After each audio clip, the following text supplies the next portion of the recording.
오전 질의 마지막으로 더불어민주당 김영한 의원님 질의해 주시기 바랍니다.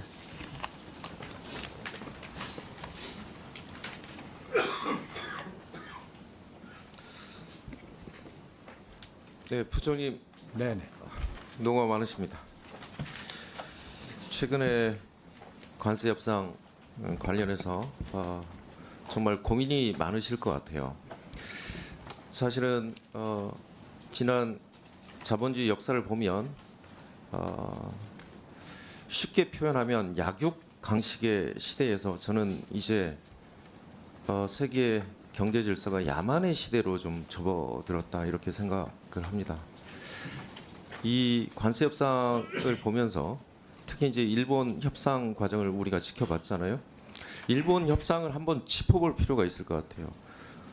투자를 하는 거는 미국이 지정하는 프로젝트에 투자해라.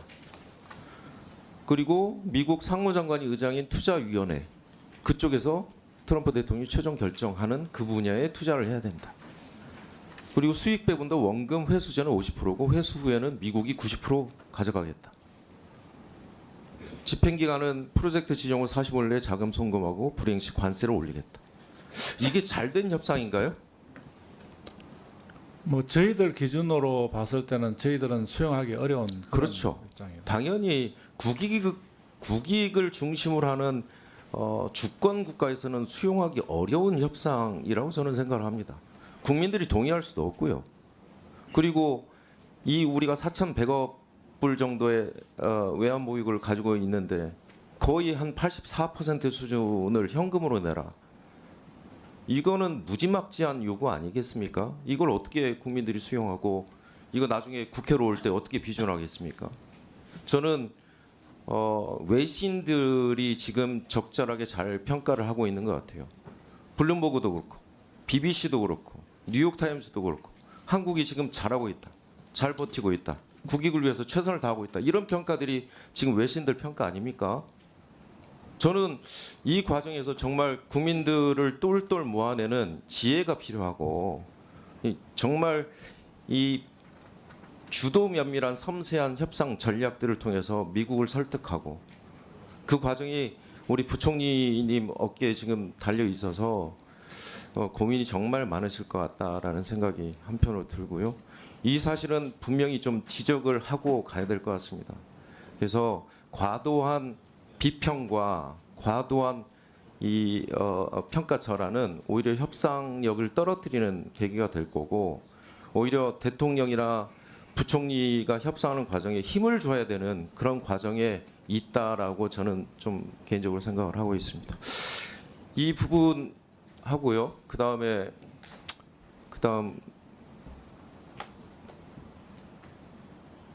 시간이 한 4분 정도 남았는데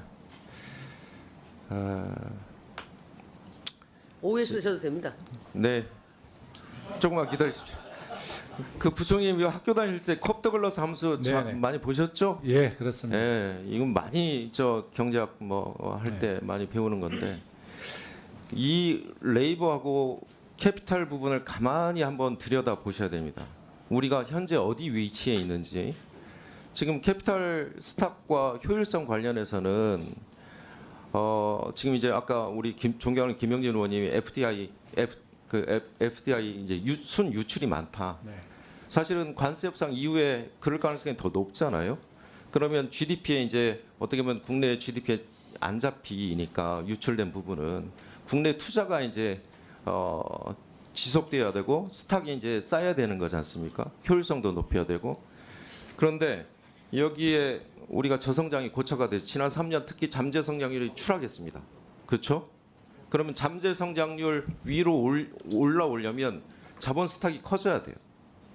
그렇지 않습니까? 네. 그리고 지금 뭐 우리 기재부에서 야심차게 주면 30대 선도 프로젝트 그런 데에 대한 과감한 투자를 통해서 스탁을 일단 높여야 되고 그다음에 AI 투자나 이런 것들을 통해서 자본 효율성을 높여야 되잖아요. 그런데 저는 여기에 기회 요인들을 정말 많이 찾아야 된다고 봅니다. 국내 투자에 기회 요인들이 많습니다. 볼까요? 지금 우리가 OECD 국가 보면 우리보다 인구가 작은 국가들이 빨간색으로 표시되어 있거든요. 우리보다 인구가 큰 국가들은 빨간색이 없습니다. OECD 평균 60%입니다. 민간 소비 비중이 GDP 대비. 우리가 48.3%. 그래서 민간 소비를 어떻게 높일지에 대한 균형 성장 전략이 저는 여기서 좀 필요하다라는 거고요. 우리가 수출 내수 간 성장률 격차도 아직 미치고 수출 내수 간 상관관계가 예전보다는 떨어져 있습니다. 마이너스로 가고 있어요. 수출이 잘 돼도 내수하고는 따로 논다는 겁니다. 그러면 내수에 대한 균형 성장 전략이 별도로 전략적으로 필요하다라는 말씀드리고 이 중에 하나가 관광산업입니다. 문화 강국 관광산업으로 이 기회위원들을 좀 찾아보자. GDP 규모가 비슷한 스페인 15.6%입니다. 관광산업이 GDP 대비. 그다음에 내수 수출 격차도 오히려 민간 소비 비중이 더 높습니다. 국내 소비는 이렇게 추락하고 있고요. 우리가 올해 한 2천만 명 관광객이 들어올 것 같습니다. 그런데 어떻게 전략을 세워야 되는가 되게 중요하지 않습니까? 이분들 쓰는 씀씀이라. 네네. 상위들을 보면 중국이 373만 명 정도 돼요. 그다음에 일본, 대만, 미국으로 가고 있고요. 그다음 보면 대부분이 관광 목적입니다. 그리고 사후면세도 지금 텍스 리펀드도 2조 8천억까지 올라갔어요. 많이 쓰기 시작한다는 거거든요. 국내에 들어와서. 그리고 전 세계 방한 여행 관심도도 지금 급증하고 있습니다. 특히 캐대언 이후에 수지는 여전히 우리가 좀 낮고요. 근데 2,009만 명 정도 오는데 올해 한 30조 예상합니다. 자, 여기서 얘기를 하려고 그럽니다.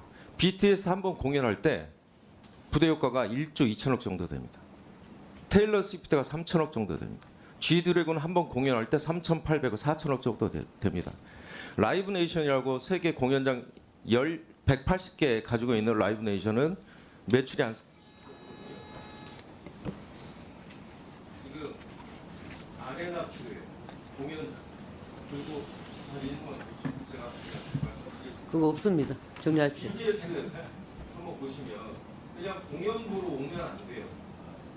BTS가 먹었던 음식들, BTS가 묵었던 숙소들, 지방에도 다 있습니다.